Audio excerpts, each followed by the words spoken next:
Hey, welcome to The Explainer. This is where we break down really big ideas to make them super clear and, actually useful.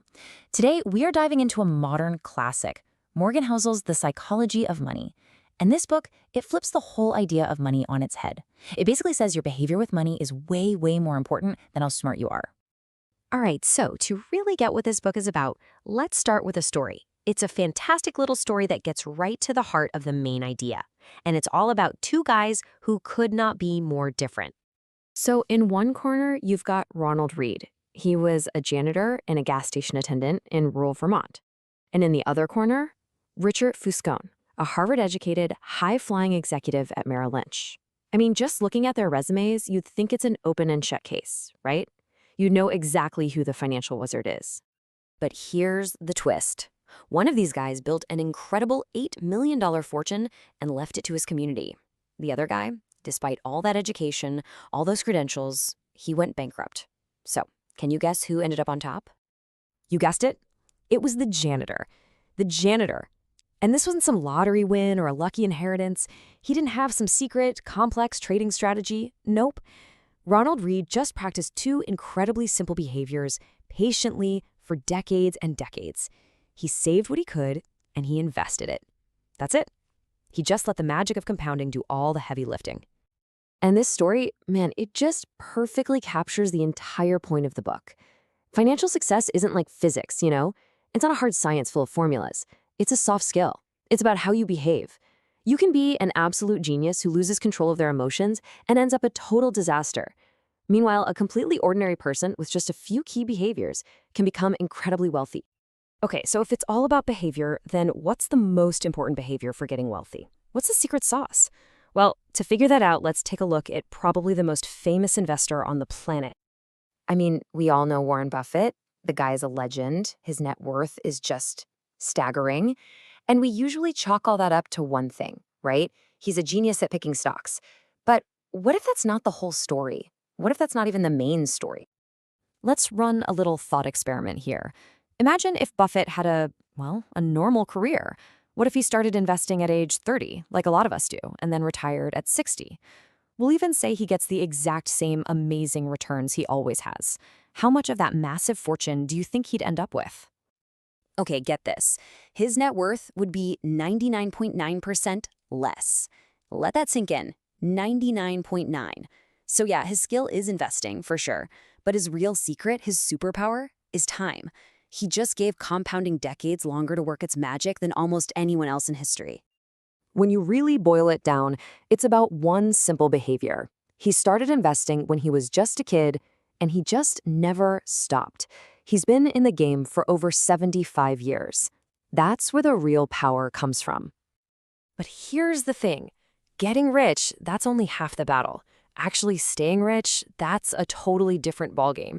It's a different skill, and it requires a completely different mindset. And this is a super important paradox. The very skills that help you get rich, being optimistic, taking big risks, those can be the exact same things that lead to your downfall. And there's a perfect story for this, about another legendary trader. So, picture this. It's October 1929. The market is in an absolute freefall. It's the Great Depression. Wall Street is in a total panic. But one guy, an investor named Jesse Livermore, he made an incredibly audacious bet against the market. And you know what? He was right. In 1 week, Jesse Livermore became one of the richest men in the world. He made the equivalent of $3 billion today. He was an absolute master of getting wealthy. But just 4 years later, poof, he'd lost it all. Every last cent. His success just spread this unstoppable overconfidence. He kept making bigger and bigger bets, totally convinced he was invincible, until he was completely wiped out. See, he had all the skills to get rich, but he had none of the skills to stay rich. So what's the big lesson from Livermore's spectacular flameout? It's that staying wealthy isn't about hitting home runs. It's about survival.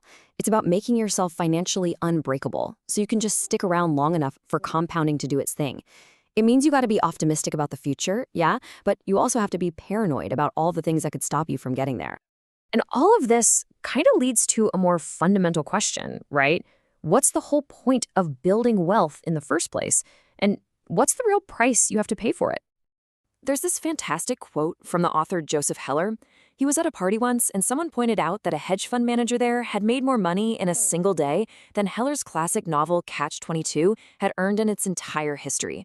And Heller just said, "Yes, but I have something he will never have. Enough."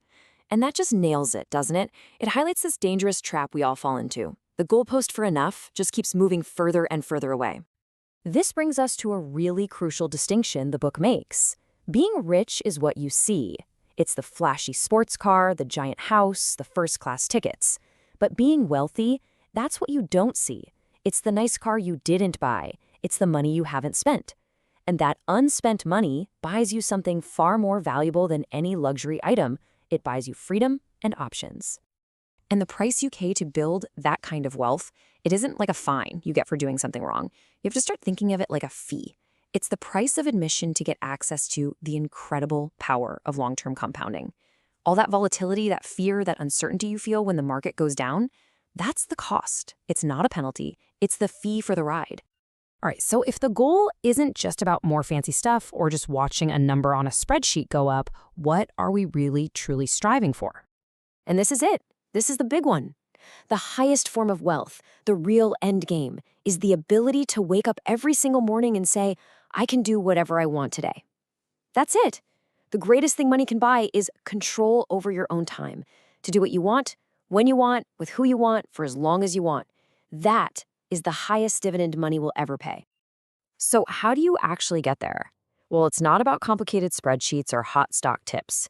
It's a path built on 4 super simple behaviors. 1. Save obsessively. You don't even need a specific reason why. Just save, because savings buys you options. 2. Embrace humility. Keep your ego in check so you can widen that gap between what you earn and what you spend. 3. Worship room for error. Always have a buffer, a margin of safety, because life will throw surprises at you, and that buffer is what keeps you in the game. And 4, and this is the most important, value your time over money. Use your wealth to buy back control of your life. Because in the end, The Psychology of Money isn't really a book about market returns or investment strategies. It's about using money as a tool to live a better, freer, more autonomous life. And that really leaves us with one final and I think crucial question to think about for ourselves.